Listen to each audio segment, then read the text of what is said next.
Live start करें।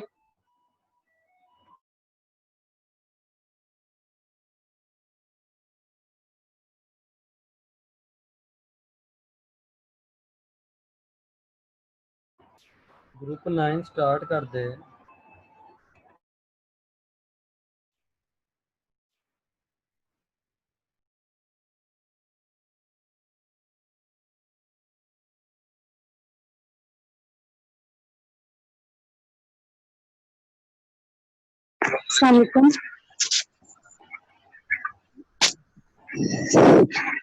अस्सलाम वालेकुम सर, मेरी आवाज आ रही है? आ रही है आवाज। आप प्रेजेंट करना शुरू करें।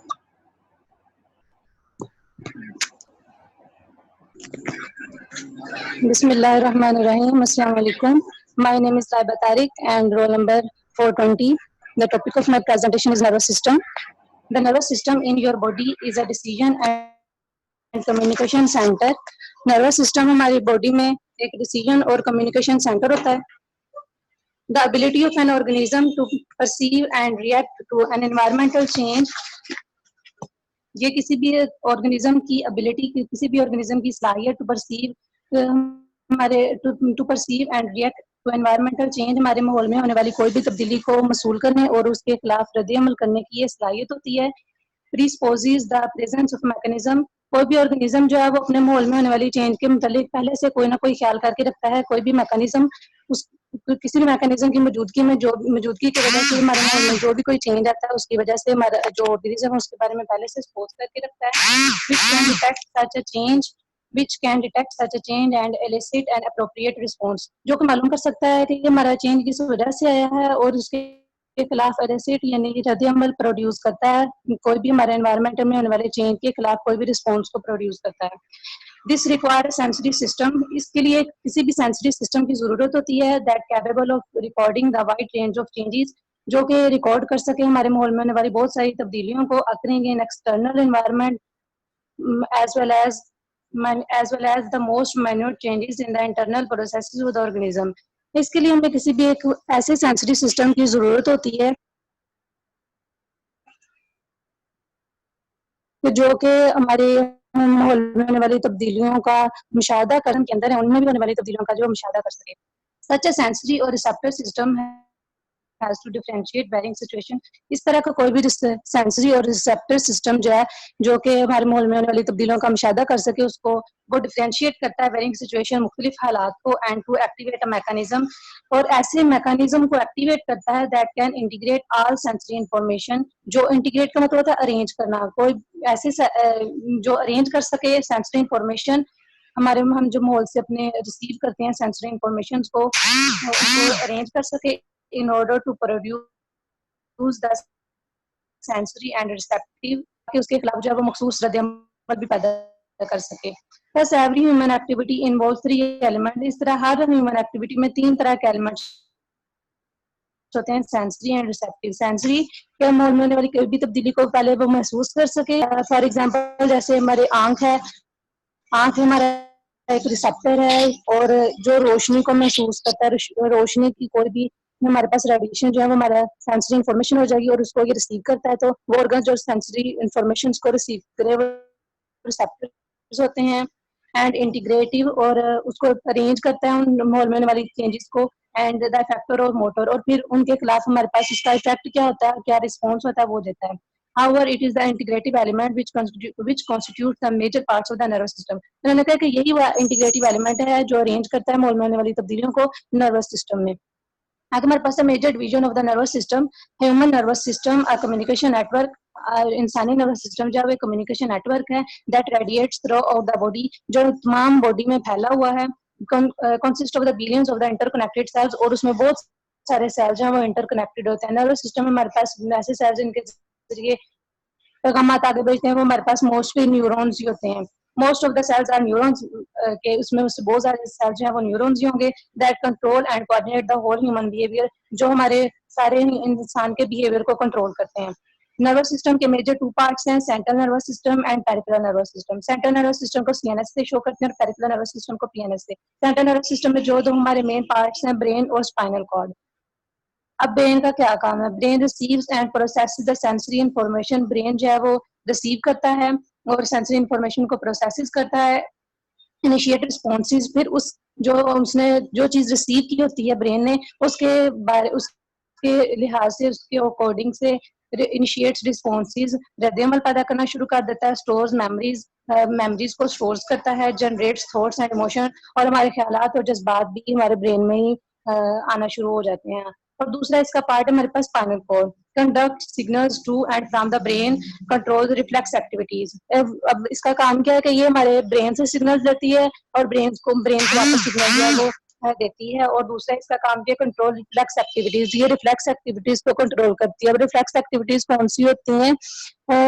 फॉर एग्जाम्पल, अगर हम अचानक से किसी गर्म चीज को हाथ लगा लेते हैं और अचानक से हमें पता चलता है कि ये चीज गर्म है और फौरन से हम हाथ पीछे करते हैं, तो ये वाली एक्टिविटीज हमारे पास रिफ्लेक्स एक्टिविटीज होंगी।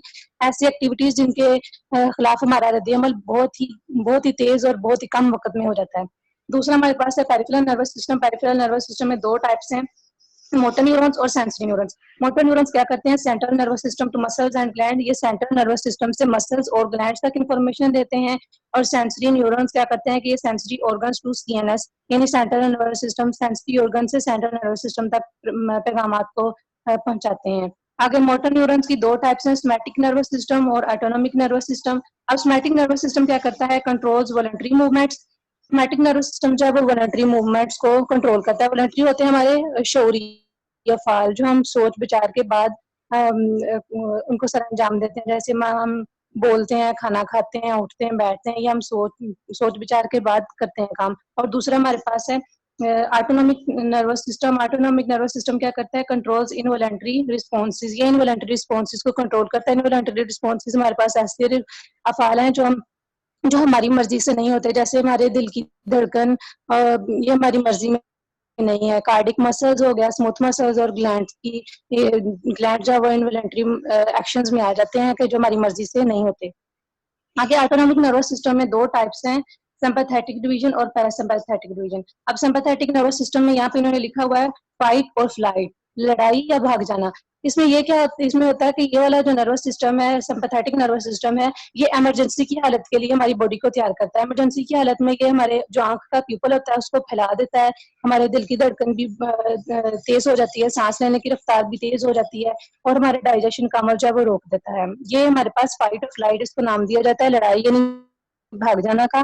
ये इमरजेंसी की हालत में हमारे सिस्टम को, हमारे जिस्म को हदायत देता है इमरजेंसी की हालत में। और दूसरी तरफ हमारे पास है पैरासिम्पैथेटिक डिवीजन। पैरासिम्पैथेटिक डिवीजन में लिखा हुआ रेस्ट और डाइजेस्ट, यानी रेस्ट मतलब उस वक्त हमारा जिस्म में तनाव नहीं होता, स्ट्रेस नहीं होता, तो ये वाला सिस्टम उस वक्त काम करता है जब हमारे जिस्म में स्ट्रेस नहीं होगा, तनाव नहीं होगा। सिंपैथेटिक में क्या हुआ था कि हमारे सांस और दिल की धड़कन की रफ्तार बढ़ गई थी। पैरासिम्पैथेटिक में ये होगा कि हमारा सांस भी नॉर्मल हो जाएगा, दिल की धड़कन की रफ्तार भी नॉर्मल हो जाएगी। सिंपैथेटिक सिस्टम में स्ट्रेस की वजह से जो प्यूपल फैली थी वो पैरासिम्पैथेटिक में हमारे पास नॉर्मल हो जाएगी। उसमें डाइजेशन का अमल जो वो रोक लिया गया, तो यहाँ पे डाइजेशन का अमल भी जो है वो अपनी नॉर्मल लेवल को आ जाएगा। सर बस मेरा इतना ही था। हेलो, अस्सलाम वालेकुम। नेक्स्ट प्रेजेंट करना शुरू करें। Okay, sir. Assalamu alaikum. My name is Hifza Jabbar and my roll number is 15439. Today I will tell you about the central nervous system. Central nervous system is divided into two major parts. Central nervous system के दो अहम हिस्से हैं, जिसमें एक है brain और दूसरा है spinal cord. Brain lies within a skull and shape like a mushroom. Brain जो है उसको एक बोनी स्कल ने लाइक किया होता है, वो मशरूम शेप्ड होता है। The brain is consist of four principal parts. इसके चार अहम हिस्से हैं, जिसमें फर्स्ट वन है the brain stem, second one is cerebrum and diencephalon. The brain weight is approximately 1.3 to 1.4 kilogram. Brain का वजन तकरीबन 1.3 से 1.4 किलोग्राम है। It have the nerve cells called the neurons. इसमें नर्व सेल्स पाए जाते हैं जिसको न्यूरॉन्स भी कहा जाता है। And the sporting cells called the glia, और स्पोर्टिंग सेल्स हैं जिनका नाम ग्लिया है। There are two types of matter in the brain. Brain में दो तरह के मादे पाए जाते हैं, वन इज ग्रे इसने अभी matter and the present other one किया इज था, द वो व्हाइट अपना मैटर। माइक बंद कर ले।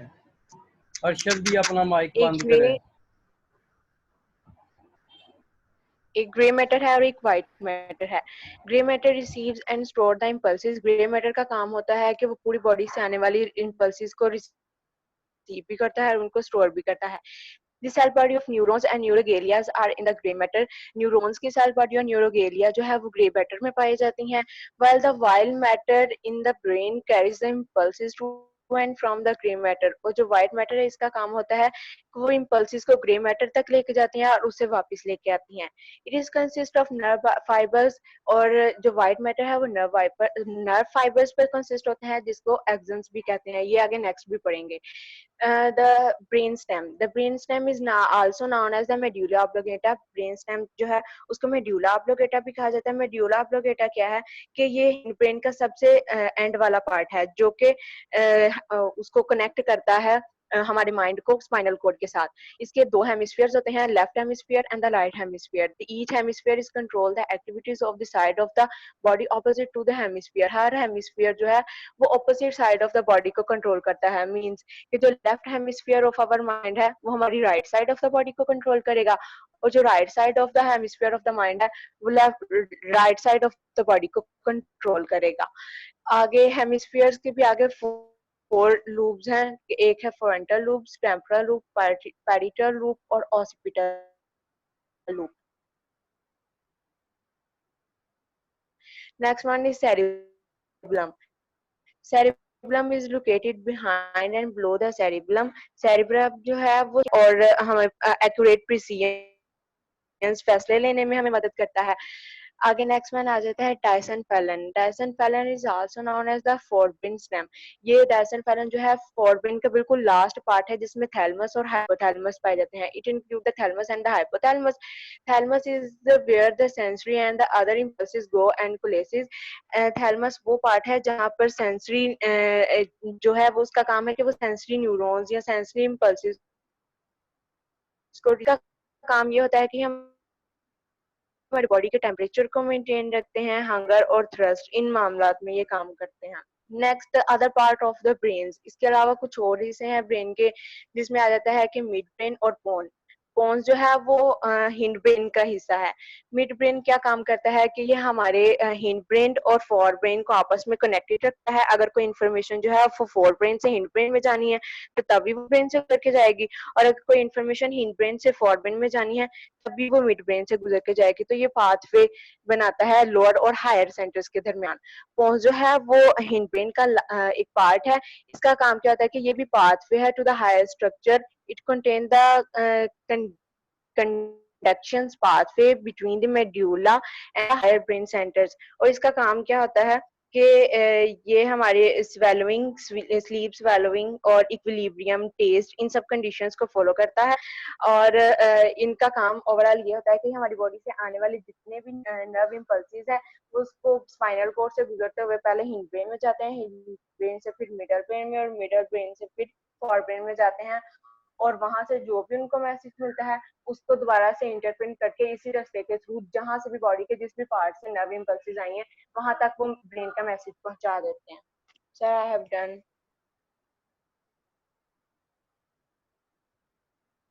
Hello. Next Noor Fatima 15425. Assalamu alaikum. My name is Noor Fatma. The topic of my presentation is the spinal cord. The spinal cord is a long-like structure which extends from the brain. जो spinal cord है उसका आगाज brain से start होता है. Spinal cord is composed of a series of 31 segments. Spinal cord से जो भी nerve निकलेंगी उनको हम spinal nerve कहते हैं और उसके 31 segment होंगे. A pair of spinal nerve come out of each segment. जो भी स्पाइनल कोड से स्पाइनल नर्व निकलेंगी वो as a pair of spinal nerve होंगी. इसलिए हम कह सकते हैं कि स्पाइनल कोड से जो भी स्पाइनल नर्व होंगी उसके 31 nerve originate is called the spinal segment. Spinal cord से जो भी स्पाइनल नर्व निकलेंगी उस रीजन को हम स्पाइनल सेगमेंट कहेंगे.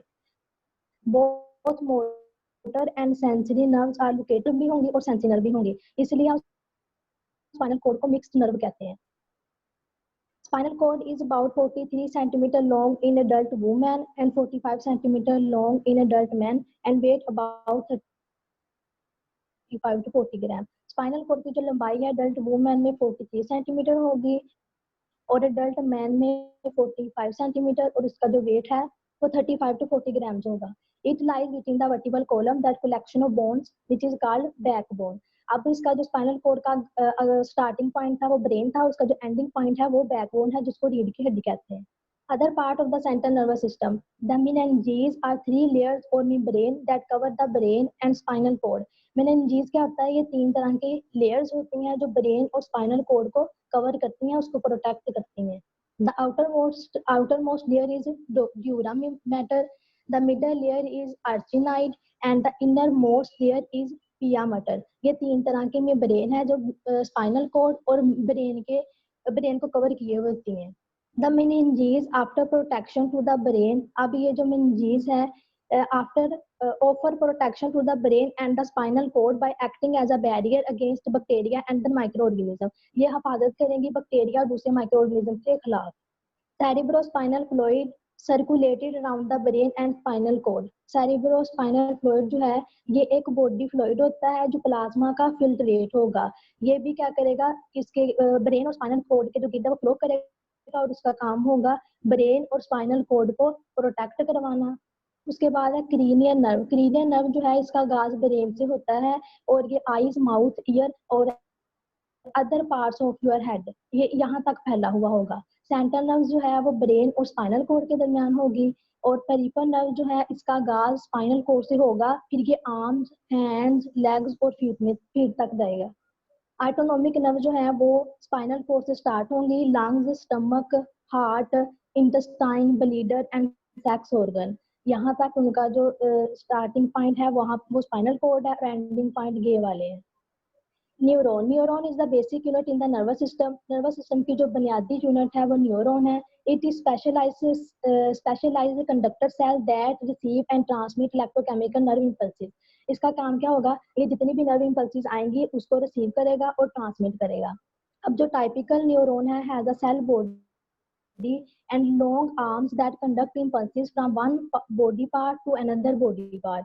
अब जो टाइपिकल न्यूरॉन है वो सेल बॉडी है. सेल बॉडी जो है वो जितनी भी नर्व इम्पल्सेस आएंगी उनको वहां पे प्रोसेस करेगा.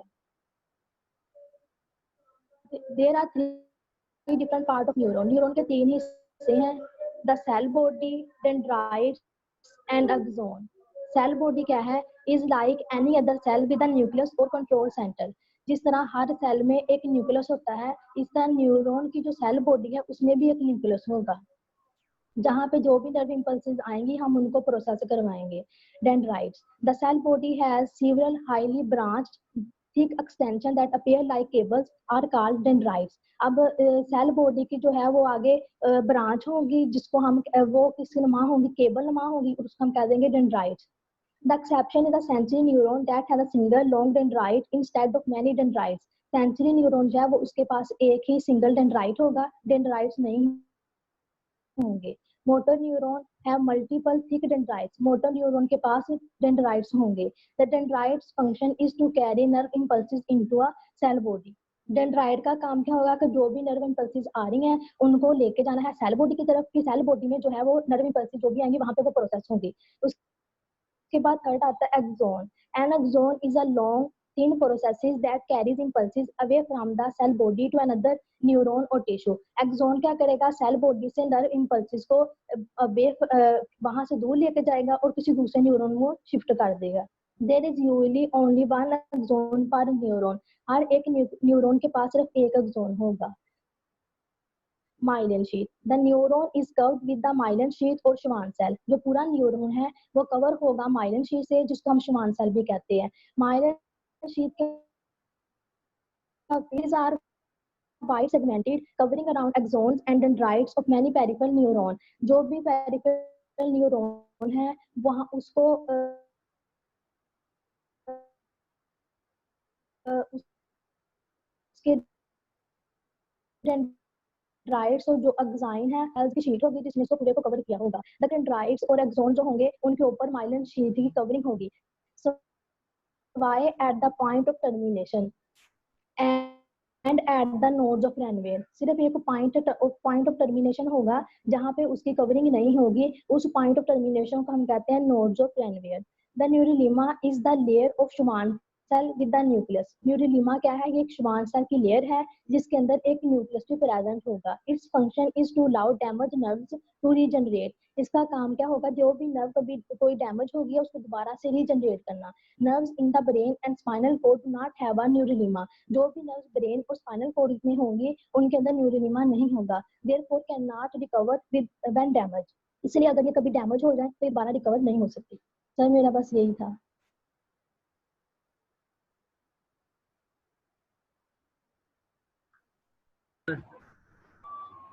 नेक्स्ट कौन है? अस्सलाम वालेकुम, my name is Mohammad Hamza Rehan और मैं डिस्कस करूँगा types of neuron. Neurons in the body can be classified according to the structure and function. According to the structure, neurons multipolar neurons, bipolar neurons और unipolar neurons होते हैं. Multipolar neurons के अंदर एक axon और several dendrites होते हैं और ये कॉमन होते हैं ब्रेन में और स्पाइनल कॉर्ड में. दूसरा आता है bipolar neurons. They have one axon and one dendrite. They are seen in retina of the eye, the inner ear and the olfactory smell area. Unipolar neurons basically पूरी body में फैले होते हैं और इसके अंदर प्रोसेस डिवाइड हो जाता है जिसके अंदर एक बॉडी एक्सन के एज अ एक्सॉन रिएक्ट करती है और दूसरी बॉडी फंक्शन करती है डेंड्राइट के हिसाब से और ये स्पाइनल कॉर्ड के अंदर पाए जाते हैं. फिर आता है peripheral nervous system. Peripheral nervous system is made up of two parts: somatic nervous system, autonomic nervous system. Somatic nervous system consists of peripheral nerve fibers that pick up sensory information or sensation from peripheral distant organs जो जैसे कि हमारा हाथ and carry them to the central nervous system. These also consist of motor nerve fibers that come out of the brain and take the message for movement and necessary actions to the skeletal muscles. जैसे कि हम किसी गर्म चीज को पकड़ लेते हैं, हमारे सेंसरी न्यूरॉन्स ब्रेन को बताते हैं कि हाथ ने गर्म चीज को पकड़ लिया है, तो मोटर न्यूरॉन्स के जरिए इन रिटर्न ब्रेन हाथ के मसल्स को कहता है जल्दी से उसको रिलीज कर दो. और इसकी एक और मिसाल ये भी है कि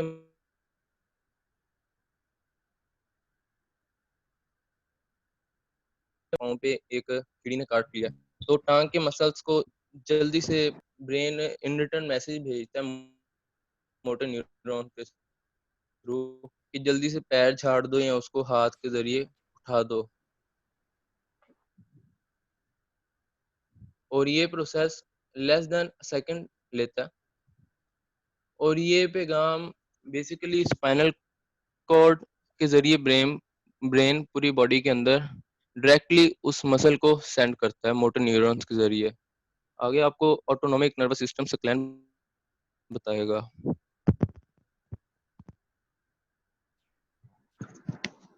Assalamu alaikum.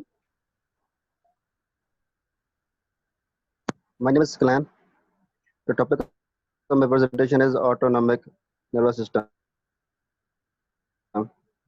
Autonomic nervous system. Another part of nervous system is autonomic nervous system. Nervous system का एक और हिस्सा ऑटोनॉमिक नर्वस सिस्टम है. इसके तीन पार्ट होते हैं: the sympathetic nervous system, the parasympathetic nervous system और तीसरा enteric nervous system. The nervous system controls the nerves of the inner organs of the body on which humans have no conscious control. Nervous system ये nervous system जिस्म के उन part को control करता है जो कि ऑटोमेटिक होते हैं, जैसा कि heart beat, digestion, breathing. The nerves of autonomic nervous system innervate the smooth involuntary muscles of the internal organs and glands and cause them to function and secrete their enzymes. ये autonomic nervous system smooth involuntary muscles जैसे कि glands उनको मुश्तैल करता है, जो यानी कि उनको ताकि वो अपने एंजाइम को secrete कर सके. The enteric nervous system is the third part of autonomic nervous system. Enteric nervous system Enteric nervous system autonomic nervous system का तीसरा हिस्सा है. The enteric nervous system is the complex network of nerve fibers that innervate the organs within the abdomen, like the gastrointestinal tract, pancreas, gallbladder. ये enteric nervous system एक complex network है nerve fibres का जो कि पेट में पाए जाते हैं, जैसा कि मैदे की नाली, लबलबा और gall bladder. It contains nearly 100 million nerves. ये तकरीबन 100 मिलियन नर्व पर मुश्तमिल होता है. Neurons and peripheral nervous system. Smallest worker in the nervous system is neuron. Nervous system में सबसे छोटा जो काम करने वाला हिस्सा है वो न्यूरॉन है. For each of the chain of the impulses there is one preganglionic neuron. हर or one before the cell body are ganglion that is like central controlling body of numerous neurons going on peripherally.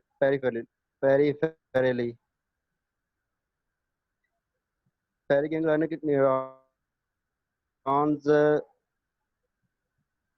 ये जो कि काफी जो neurons होते हैं उनको control करने के लिए जो कि बाहर निकल होती हैं कंट्रोल करता है. The preganglionic neuron is located either the brain or the spinal cord. In the autonomic nervous system, the periganglionic neuron projects to the autonomic ganglion. ये या ब्रेन में या स्पाइनल कॉर्ड में पाया जाता है. The postganglionic neurons that projects the target organ. In somatic neuron system, there is only one neuron between the central nervous system. Somatic nervous system में सिर्फ एक न्यूरॉन होता है. And target organ while the और एक target organ while the autonomic nervous system use two organs और autonomic nervous system में दो organ दो न्यूरॉन होते हैं. हो गया.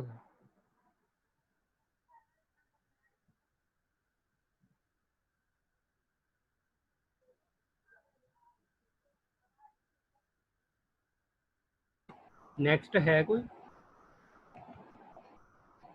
Saqlain? No sir. No sir, complete हो गए हैं. आप सर लोग ग्रुप 6 में से वही 2 स्टूडेंट रह गए हैं, प्रेजेंट कर दें. प्रेजेंट कर दे. चले उन्हें क्या करना शुरू करें. जी अबू बकर भाई स्टार्ट करें आप.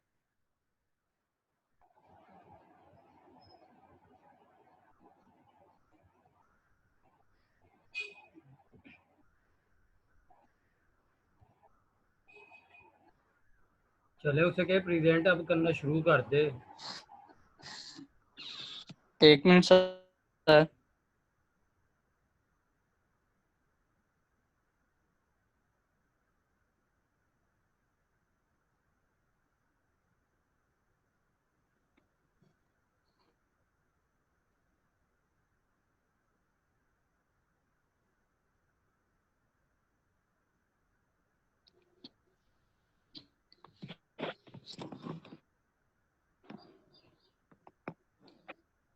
अस्सलाम वालेकुम. मेरा नाम मोहम्मद अबू बकर है. टॉपिक मेरा डिप्रेशन है. अब if a person suspects that they have symptoms of depression, अगर किसी शख्स को मालूम है कि उसमें अफसर्दगी डिप्रेशन की अलामत हैं, they should seek professional help from a doctor. उसे चाहिए कि वो प्रोफेशनल डॉक्टर या मेंटल हेल्थ स्पेशलिस्ट से मदद ले. A qualified health profession can rule out various causes. एक क्वालिफाइड प्रोफेशन मुख्तलिफ बीमारियों को मुस्तरद कर सकता है. इंश्योर एन एक्यूरेट डायग्नोसिस, सही तशखीस को यकीनी बना सकता है. And provide safe and effective treatment, और महफूज और इफेक्टिव ट्रीटमेंट में हाँ कर सकता है. They can ask question about symptoms such as how long they have been present. वो अलामत के मुतालिक सवाल पूछ सकते हैं जो उनमें मौजूद हों. और doctor may also examine to check for physical causes. जिस्मानी वजूहात की जांच के लिए डॉक्टर भी मुआयना कर सकता है. Physical causes treatment share on Pinterest. Therapy में help a person manage. Pinterest psychotherapy पे शेयर करने से डिप्रेशन के अलामत को आसानी से मैनेज किया जा सकता है. Depression is treatable. डिप्रेशन काबिल इलाज है and managing symptoms usually involve 3 component. इसमें 3 कंपोनेंट इन्वॉल्व हैं. First, support. This can range from discussing practical solution and possible causes to education family members. इंसान को अफसर्दगी की अलामत को संभालने में मदद मिल सकती है. इसमें प्रैक्टिकल सॉल्यूशन मुमकिन असबाब पर तबादला ख्याल हो सकता है. Psychotherapy also known as talking therapy. ये टॉकिंग थेरेपी बातचीत की थेरेपी से जानी जाती है. Some option include. इसमें कुछ ऑप्शन इंक्लूड है. 1-to-1 counselling and cognitive behaviour therapy CBT. Drugs treatment मंशियात का इलाज. A doctor may prescribe antidepressant. Doctor antidepressant लिख सकता है. मेडिकेशन इलाज. Antidepressant can help treat moderate to severe depression. Anti depression शदीद जहनी दबाव के इलाज में मदद कर सकता है. Several classes of anti depressions are available. Number 1, several classes of antidepressant are available. Selective serotonin reuptake inhibitors, monoamine oxidase inhibitor, tricyclic antidepressant are typical antidepressant. Serotonin and norepinephrine reuptake inhibitor SNRIs. Each classes act on a receptor. Her class मुख्तलिफ neurotransmitter combination of